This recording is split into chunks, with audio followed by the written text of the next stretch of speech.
Bien, continuamos con la última parte de lo que son equipos de transferencia de calor. Vamos a ver de qué trata la clase de hoy. Hablemos ahora de los reboiler. Se proporciona un arreglo de cabeza flotante interna o un arreglo de tubo en U. ¿Sale? Aquí tenemos un diagrama de un reboiler, ¿no? Tenemos la cubierta de canal, esta parte que está aquí. Tenemos la entrada de vapor, tenemos la salida del condensador. Aquí tenemos la sección del paso. Tenemos la placa de tubos, el tubo en U.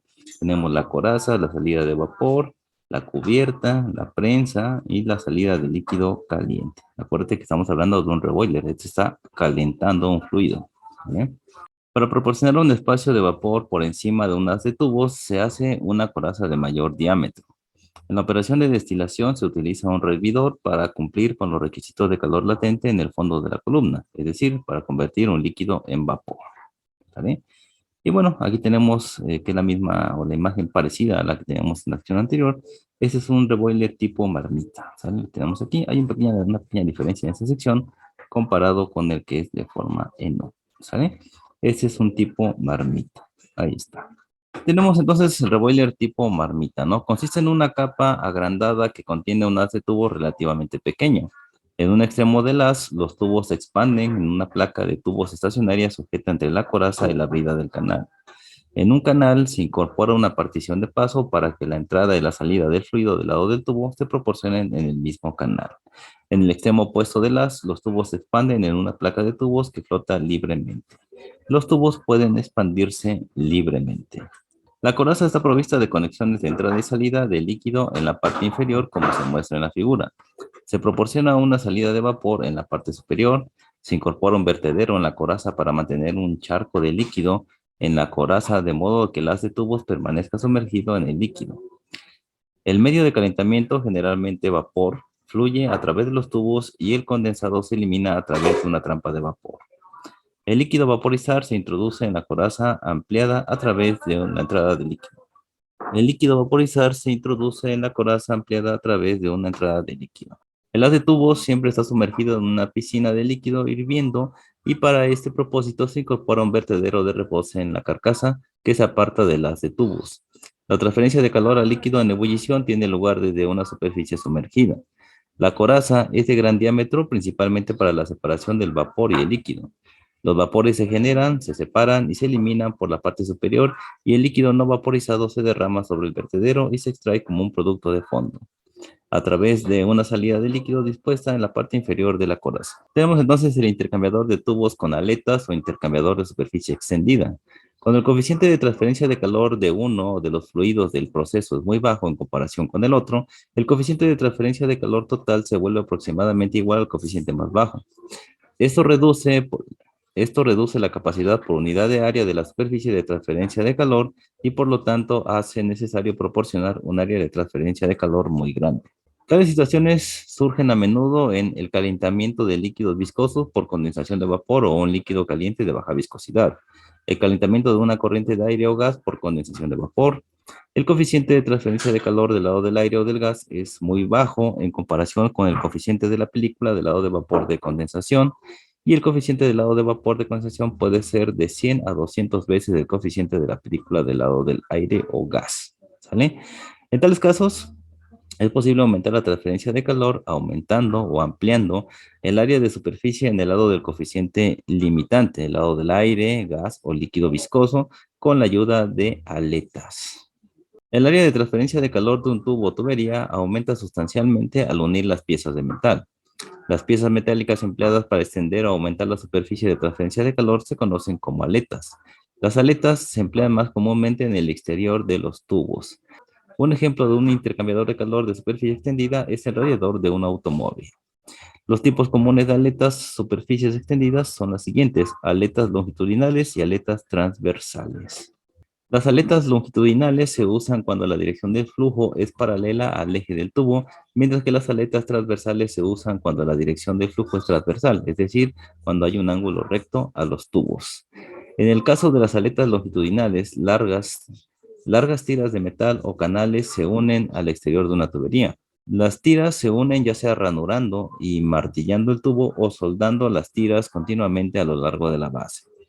Las aletas longitudinales se usan comúnmente en intercambiadores de calor de doble tubería en situaciones que involucran gases y líquidos viscosos, donde el flujo es paralelo al eje de los tubos. Los intercambiadores de calor de aletas longitudinales son relativamente costosos y no se pueden limpiar, por lo que se usan especialmente para fluidos con que tienen coeficientes de transferencia de calor bajos y que están limpios o forman suciedad que se puede hervir fácilmente. La figura muestra algunas aletas longitudinales. Aquí tenemos tres ejemplos, ¿sale? Aquí tenemos la primera, tenemos la segunda y la tercera, ¿sale? Aquí está ese tipo de aletas. En el caso de las aletas transversales, las piezas de metal se unen a una tubería o tubo ordinario mediante ranuras y raspadores, en ángulo recto con el eje de la tubería o tubo. Las aletas tipo disco que se muestran en la figura son aletas transversales y generalmente están soldadas al tubo, esas que están aquí, ¿vale? Por lo general, estas están soldadas a los tubos, ¿vale? Las aletas helicoidales son las aletas transversales y generalmente se unen de varias maneras, como soldar una cinta a un tubo de forma continua, entre algunas otras formas. Las aletas transversales se usan comúnmente para enfriar y calentar grandes cantidades de gases en flujo cruzado, por ejemplo, como economizadores, condensadores de vapor enfriados por aire para trabajo de turbinas y motores. Tenemos otro tipo de intercambiador más, que es el intercambiador de calor de placas. Consiste en una serie de placas paralelas rectangulares unidas firmemente entre marcos de cabezal sustanciales o resistentes. Las placas tienen puertos en las esquinas y están selladas y separadas por puntas de goma alrededor de los puertos y a lo largo de los bordes de las placas. Las placas tienen caras onduladas. Estas placas sirven como superficie de transferencia de calor y con frecuencia son de acero inoxidable. Las placas corrugadas proporcionan un alto grado de turbulencia, incluso con caudales bajos. En general, un espacio entre placas es de 1.3 a 1.5 milímetros. Está provisto de boquillas de entrada y salida de fluidos en los extremos. En ese intercambiador, un fluido caliente pasa entre las paredes alternas de placas, transfiriendo calor a un fluido frío en los espacios adyacentes. Las placas se pueden separar fácilmente para su limpieza y el área de transferencia de calor se puede aumentar simplemente agregando más placas. Ventajas del intercambiador de calor de placas. Al ser muy compacto, requiere un espacio de piso muy pequeño, baja caída de presión, ausencia de fuga de fluidos, facilidad de desmontaje para la inspección y limpieza de las placas, altos coeficientes de transferencia de calor y proporcionan una gran transferencia de calor.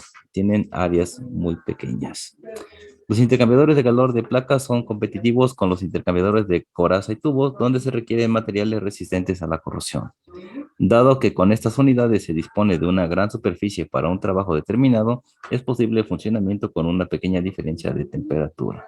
Por lo tanto, para materiales sensibles a calor y donde se requiere un control estricto de la temperatura, se utilizan estas unidades. Estos se utilizan comúnmente en las industrias láctea y cervecera, donde el control estricto de la temperatura es una característica valiosa. Los intercambiadores de placas son relativamente efectivos con fluidos viscosos en viscosidades de hasta aproximadamente 30 kilogramos por metro segundo o 300 pois. Estos pueden ser utilizados hasta una temperatura de 423 kelvins y una presión de 900 kilopascales. La debilidad de estas unidades es la necesidad de juntas largas. Y bueno, aquí tenemos más o menos cómo está funcionando este tipo de intercambiador de calor por placas. Aquí tenemos un fluido que entra de manera a contracorriente, tanto como la parte de arriba como la parte de abajo. Y aquí es donde se llaman los intercambios, ¿sale? Y aquí podemos ver esto más, de una vista más frontal. Acuérdate que las placas deben ir lo más juntas que puedan estar. Ahí está, ¿sale? Tenemos la entrada, la salida, tenemos la entrada y la salida de los fluidos, ¿sale? Y bueno, ahí tenemos los diferentes platos o placas, ¿sale? Aquí tenemos pues entrada de líquido frío y tenemos la salida del líquido frío. Entra el líquido frío y sale el líquido frío. Luego la entrada del líquido caliente y la salida del líquido caliente, ¿sale? Y aquí tenemos el marco final fijo, ¿sale? Y también puede haber un marco final móvil, ¿sale? Con una vida ciega, ¿sale? Aquí están las plaquitas de goma, ¿ok? Bueno, tenemos el intercambiador de calor de superficie desechada. El intercambiador de calor de superficie desechada es básicamente un intercambiador de calor de doble tubo con un tubo central bastante grande de 100 a 300 milímetros de diámetro. El tubo exterior actúa como una chaqueta para calentar o enfriar. Un mecanismo de desguace en eje giratorio provisto de una o más cuchillas de desguace longitudinales está incorporado en el tubo interior para raspar la superficie interior. El fluido del proceso fluye a baja velocidad a través de la tubería interior y un medio de enfriamiento o calentamiento fluye a través del espacio anular creado entre las dos tuberías concéntricas. El raspador giratorio raspa continuamente la superficie, evitando así el calentamiento localizado y facilitando una rápida transferencia de calor. Este intercambiador de calor se utiliza para calentar o enfriar superficies líquido sólido, soluciones viscosas, acuosas y orgánicas y productos alimenticios como margarina y concentrados de jugo de naranja. También se utiliza en plantas de cera de parafina. Y bueno, aquí tenemos más o menos cómo se vería este intercambiador de calor. Tenemos el medio de calentamiento o enfriamiento, el fluido del proceso que está en esta parte, tenemos la capa de aislamiento, que es esta que tenemos aquí, tenemos el tubo exterior, ¿sale? El tubo interior, el eje, y este de aquí que es el raspador, ese que está aquí es el raspador que está trabajando continuamente para evitar la suciedad. Tenemos también otro más, el intercambiador de calor de bloque de grafito. Los intercambiadores de calor de grafito son muy adecuados para manejar fluidos corrosivos. El grafito es inerte frente a la mayoría de los fluidos corrosivos y tiene una conductividad térmica muy alta. Al ser el grafito blando, estos intercambiadores se fabrican en bloques cúbicos o cilíndricos. En los intercambiadores cúbicos, los orificios paralelos se perforan en un cubo sólido de manera que los orificios paralelos de una fila en particular estén en ángulo recto con los orificios de la fila superior e inferior. Los cabezales atornillados a los lados opuestos de las caras verticales del cubo dirigen el fluido de proceso a través del bloque, mientras que los cabezales ubicados en las caras verticales restantes dirigen el fluido de servicios a través del intercambiador en un flujo cruzado. Y aquí tenemos este tipo de intercambiadores de calor, tienen una placa de grafito. Aquí la podemos ver, y aquí la podemos ver también más de cerca, está esa placa de grafito. Tenemos que el mantenimiento del intercambiador de calor. Bueno, el mantenimiento principal de un intercambiador de calor es la limpieza de los tubos, ya que la superficie de los tubos es la superficie de transferencia de calor. La limpieza de los tubos es necesaria tanto desde el interior como desde el exterior, ya que se pueden formar depósitos o incrustaciones en ambos lados. La limpieza de los tubos se realiza por medios mecánicos o químicos. Normalmente la limpieza de los tubos desde el interior se realiza mediante cepillado, ¿sale? Se utiliza un cepillo de alambre redondo o mediante limpieza con ácido. Para la limpieza mecánica se debe abrir el intercambiador de calor.